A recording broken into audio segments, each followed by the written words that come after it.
Hey guys, it is Christina here. I hope you are having the most amazing day wherever you are in the world. I'm coming to do a bit of a vlog for how I have done now after having done the alternate day sardine fast. So for me, one of the things that I did was I measured I started the sardine fast, the alternate day sardine fast on Sunday. So I measured that morning. It is now Sunday morning again. Well, it's Sunday today now. So I measured again this morning. And I can say between Sunday to Sunday, I have lost a total of 8.2 pounds and 3.8 kilos. Yes, correct. 3.8 kilos. And that's for me super exciting because I did not know what would happen once I'd finished the alternate day sardine fast, whether those results would continue or whether they would stop or whether I would gain. Yesterday I did gain 100 grams, but that's neither here nor there because today I took that back off again. And so super excited to actually see that that's actually carried over.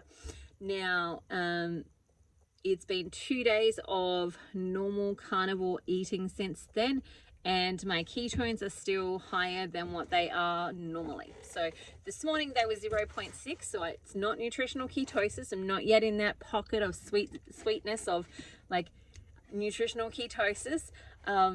Last night my ketones were higher, which they generally are in the evening. But in the morning it was 0.6, and I think looking back through my results, without having done a fasting the day before, or being on a fast, my ketones have not gotten that high. They usually sit around 0.2 by this point. So from the previous testing that I've done, when I've just done 1 day of the fasting, or even if it was like the 3-day fasting that I did, the day after that it still dropped back afterwards. So I'm super excited to see that my body is starting to stick the ketones, that the ketones are just starting to actually really happen. And I'm super excited to see how my body is responding to that by continuing to lose weight. Now, the other thing, because I have some support groups. So I have a carnivore support group where I just support people who are just doing just general carnivore, and then of course I've got my whole group of people who are doing hyperinsulinemia. We're doing a quest to resolve hyperinsulinemia or insulin resistance, and to get our bodies out of this space of being kind of stuck. And so I've got these 2 support groups, and I was sharing with them this morning about my results and how I went and what was going on, and how I was feeling really excited about that, because I'm currently now 2.8 kilos away from what will be my all-time lowest recorded weight.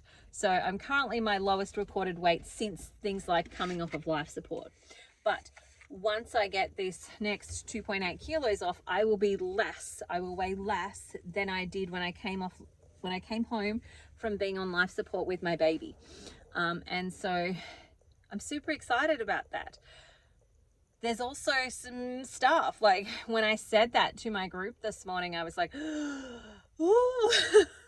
there's some feelings around that on multiple different levels. Like, some feelings of like, I finally will be overcoming the challenges that came after that.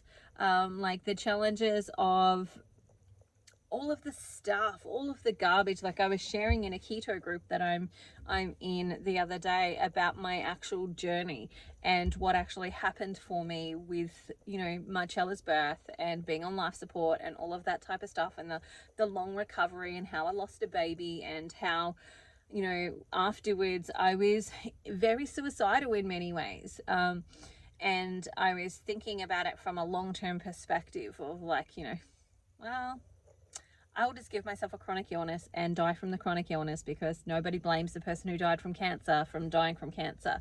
So I was basically conjuring up suicide by cancer was basically how I was thinking about it, because I didn't want my babies to think that they weren't enough for me to stay around for. And I didn't want them to have that weight that they carried with them. And so I was thinking like of a longer game, but in some ways I'm almost thankful, because that meant that I was given time to make a better decision, to choose something different, and to get my fight for life back. And that you know, was clearly the right one in that sense of being able to give myself time. And then, you know, as I started to improve and my energy started to pick up, like my quality of life became better, my ability to care for myself and my babies became better. I was able to have more focus and more drive, and all of that really helped me come back on track, because once I could start doing things for myself, I could start feeding myself. And when I started feeding myself properly, then I actually started to improve and recover. And then I had a mission and I had a goal and I had things to work towards. And so that was all really pulling me forward into an actual future versus being stuck in the tragedy and the challenges of what I'd lost and what I'd gone through, and so on. And so coming up to that weight, there's some feelings there. And the other element of those feelings is that feeling like when I get past that weight, it's like, I've never done this before. Like, you know, I have lost weight before and I got to a certain point and I hadn't lost much more. I hadn't lost any more than that in my own efforts, but I have been less. I have weighed less. It just was not my doing to get to that less. It was like, you know, it was basically being on life support and not eating for like 4 weeks that got me to that less. And so this feels like an achievement to get to that place by actually doing stuff, by actually consistently showing up for myself and consistently being there and consistently pulling myself back on track when I didn't want to, when I wanted to just, like, you know, have a cry and do all the things and have a suki lala and all of that type of stuff. Which, you know, was not that often, but there certainly has been times throughout my own journey where that has been the case, where I've wanted to just have a suki lala and go, why me? Why can't everybody else? Like, but, you know, at the same time, I'm also glad too. Anyway, so there's some feelings of that as well. And I wanted to share as well, because I was just sharing this with my best friend, that it seems insane that this week I've lost 3.8 kilos and, like, you know, 8.2 pounds. It seems insane that I have lost that in a week. And so my brain doesn't quite believe it. It doesn't quite believe that I've actually achieved that and that I've actually been able to do those things. And because it doesn't quite believe it, it's like, is it really happening? Am I going to wake up tomorrow and I'm going to be like right back where I was, right back at the challenges that I was having, etc., etc.? Is that where I'm going to be tomorrow when I wake up? And so there's some feelings around that as well. The other thing too is that, like, moving past this number is getting me closer to some bigger goals that I actually have. And the more I get closer to those bigger goals, the more I feel excited that, oh my gosh, this is actually happening. Like, it's actually happening. And at the same time, it's still questioning, will this actually happen? Will this actually be possible? And in my logical brain, the answer is yes, I know it's possible. In my emotional part, I'm like, I am not sure. I am not sure. I am just waiting to see, and I am not sure. And so there's this conflict within me. And I think like, you know, for anyone else who's been on this type of journey, when you've lost significant amounts of weight, like, I feel like it's really different to losing, say, 10 or 20 kilos even, because, like, I've lost 20 kilos and, you know, that's not, like, you really only start, well, I personally really only start to see weight loss on me when I've hit that 20 kilos. And so this, at, like, I'm now 41 kilos less and moving towards 42. And, you know, I've got 11 days before my first carnivore birthday. I would really love to get to 45 kilos. That would be super amazing.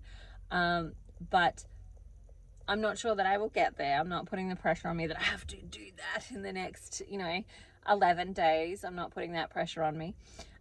But when you lose a lot of weight, and I'm sure it's the same for people with, like, you know, other body dysmorphia type issues, where it just takes time for your brain to catch up. Like, I remember this experience early on when we went to Best and Lass, and normally I would go in there and I would have bought a 26.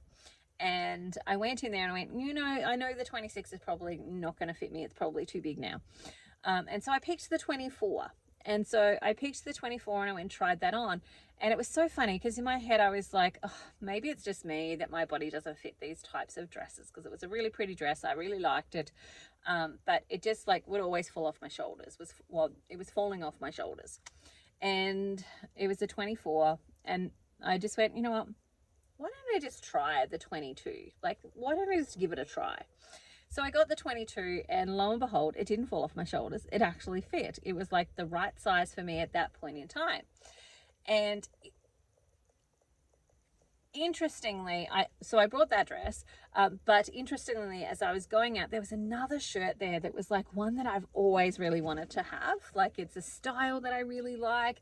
It was a color that works for me, and you know, it had a V-neck, which works really well for my body type and all of those types of things.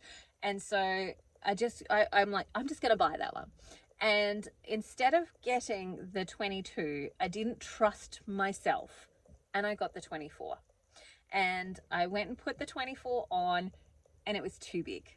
I really could have done with the 22. Probably could have even gone to a size 20 in it, but I didn't try it on in the actual shop. I, you know, took it home and then, you know, tried it on, and then I was like, oh my God, because mentally I didn't trust that my body had changed that much. I didn't trust that it had changed that much. And it's the same with like taking my measurements and those types of things. It's only by looking at them over a long period of time that I'm like, look at how much is actually gone. Look at how much has actually changed. And mentally, it takes time for your brain to catch up on that, to actually believe that that's even really happening.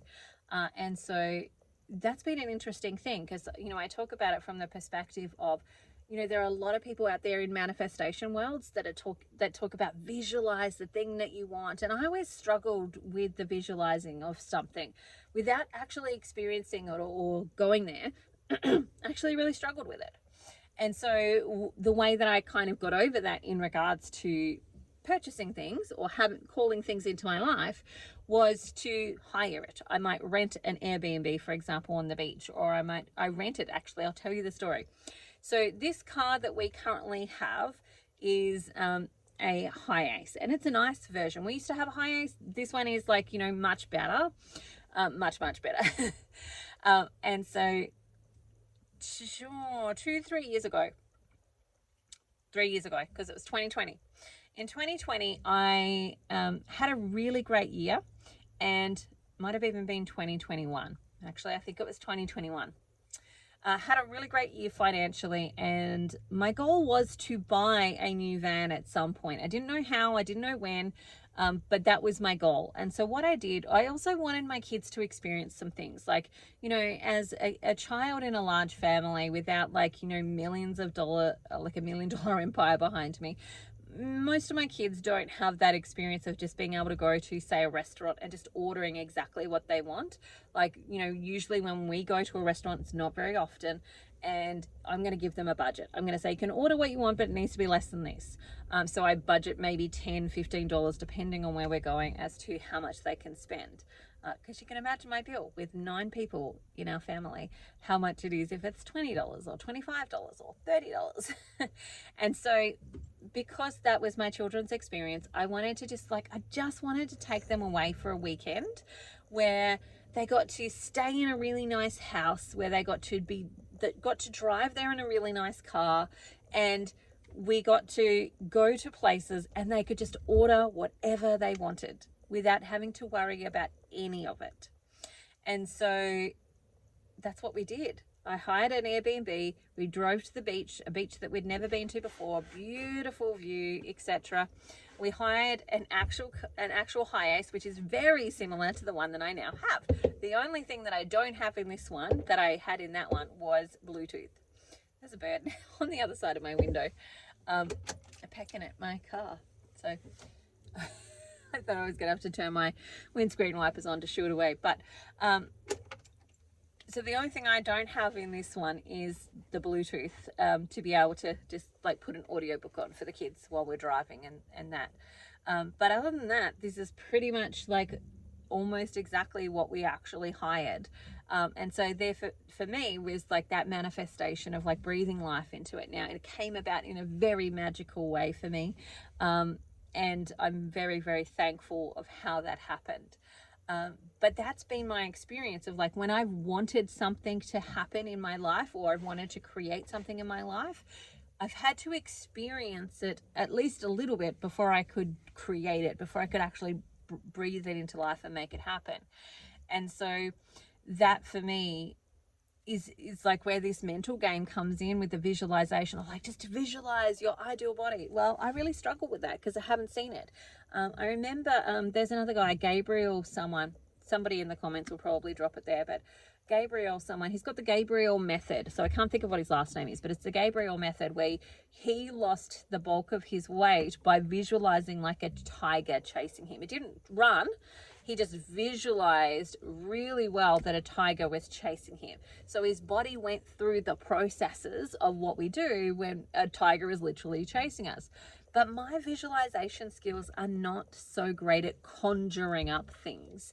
Like I can have, when I'm talking with clients, I'll have like, okay, here's the image that I have, and I'll give them an image and explain that image to them about what's actually happening in the moving parts, and where I might find some sort of prophecy or some guidance there for them in it. But I can't just conjure up images within my own mind. So I really struggle with a lot of that work where people are like, visualize this, like you're opening a box. And I'm like, what is the box? What does it look like? Like my brain goes into maybe too much detail. But I can't actually visualize that process happening. So I struggle with those types of things. And so this here now is kind of like this space of like, am I actually seeing the numbers on the scales that I'm actually seeing?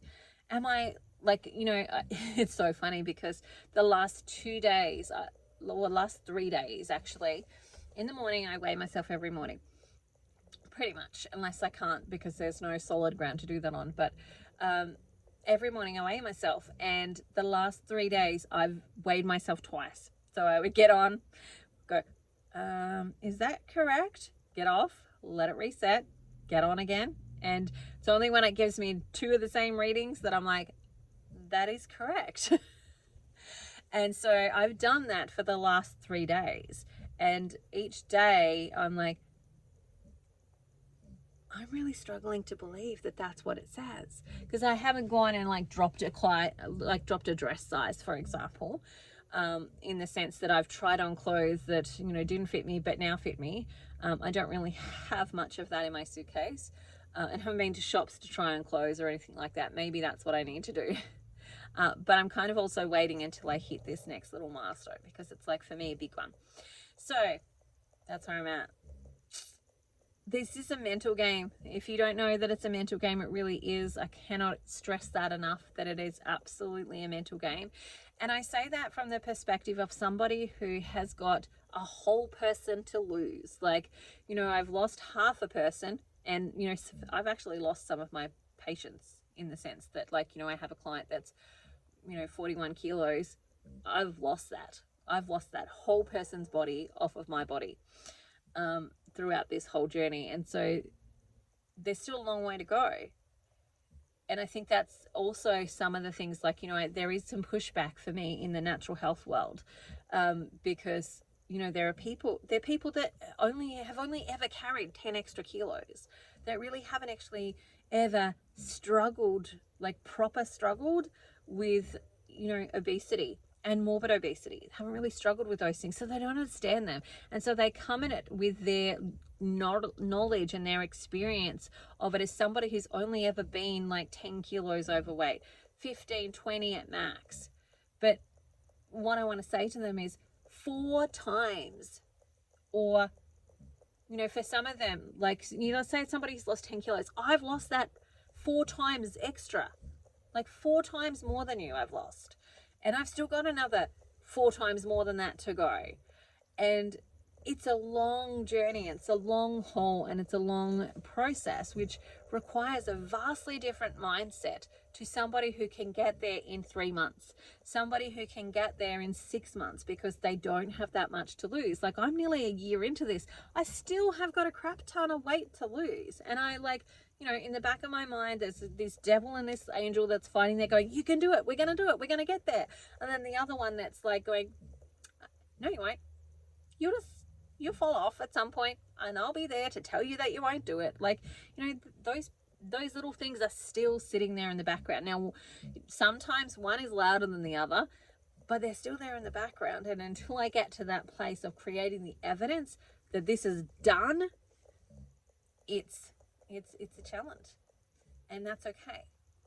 But I have been challenged recently as well, and I'm sorry, this is going a little bit longer than I anticipated, but I want to share this too, which is for those of you who are watching, some of you will know that I'm a Christian, some of you won't, but for me, I believe that I'm conversing with God and He's leading and guiding me within this, and that is why essentially I started Carnivore.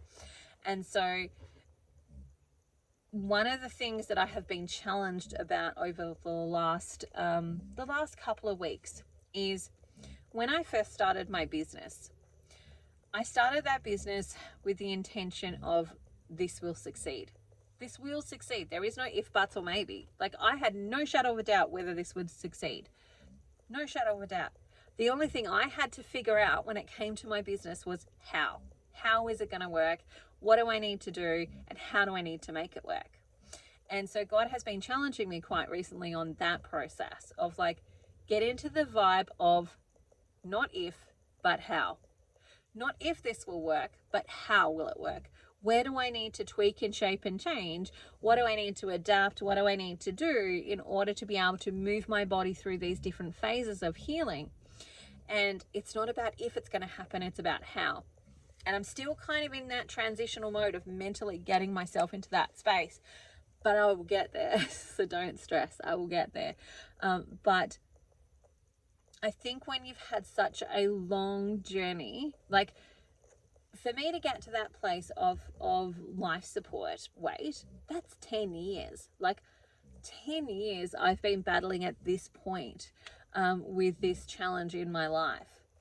And so when you've had something for a long period of time, you've had it more than you've not had it. Like, I've seriously had more challenges with my weight most of my life. Even if it was just like I was younger and I had a pot belly and it wasn't really that big. Like, I look back and go, gee whiz, I wish I weighed that now. But, you know, at that point in time, it was still a challenge for me because I was different to the other girls. Like, you know, I was a little bit bigger than the other girls. I had the bigger uniform in my competitions, all of that type of stuff. And it's been an ongoing long-term challenge. And when you've got something that you've had for a really long time, mentally it takes time as well to readjust and to reframe and to change your thinking and to see things differently and get used to buying the smaller size clothes and trying clothes on, because I just can't trust that what I'm getting off the shelf is actually going to fit me anymore. So trying those things on, it's new. And that's what I keep reminding myself. It's what I keep reminding the people in my support groups, that it's new. And what we're doing is literally rewriting our futures. We're literally writing a future that we haven't seen yet. We're literally doing stuff that we've maybe not even experienced ever. Now, some people have, because they were skinny and then they went through menopause and then now they're hormonally challenged. But for a lot of us, that may not be the case. And so we're rewriting our future. And we're rewriting and reframing how we think about these things, how we do things in our life, and moving from a vastly different perspective than one that we had before. And that takes time. So we need love and compassion for that phase of our lives, but it takes time for that to actually happen. So, yeah. If you want to come and join me in one of my support groups, you're very welcome to. The Carnivore support group is always open. It's currently $33 a month to come and join that. If you need the link, let me know, and I will get you plugged into that. It will be going up shortly. It's just a matter of when I'm on the computer to do all the stuff to make that go up. So I can't give you a date because it's actually meant to be at $44 a month. But it's not there yet because I haven't done the back end, but it will be as soon as I get on the computer. The other thing is I'm opening up another round of the hyperinsulinemia quest, so it's just going to be called the quest. And so I'm opening up another round, and I've got a wait list of people at the moment for that. I may need to limit how many people can join per round, so if you are wanting to be on that list, send me a message and I will get you organized with how to get onto that wait list. We'll be opening up again at the end of August, so I'm just about to get the link ready so that people can pre-sign up, ready to kick off in August. But if you want to be one of the first people that knows when that link is available, let me know by sending me a message. If you need to, you can send me an email at familyhealthnaturally@gmail.com, and I will add you to that list so that you're one of the first people that gets that link when it's opened again. Otherwise, enjoy your day. Remember to like and subscribe. It helps me feed my family and keep us on the road. So I look forward to chatting to you again soon. And if there's a particular topic you'd like me to touch on, let me know below in the comments. Bye for now. Have an amazing day, and I'll talk to you again soon. See you later.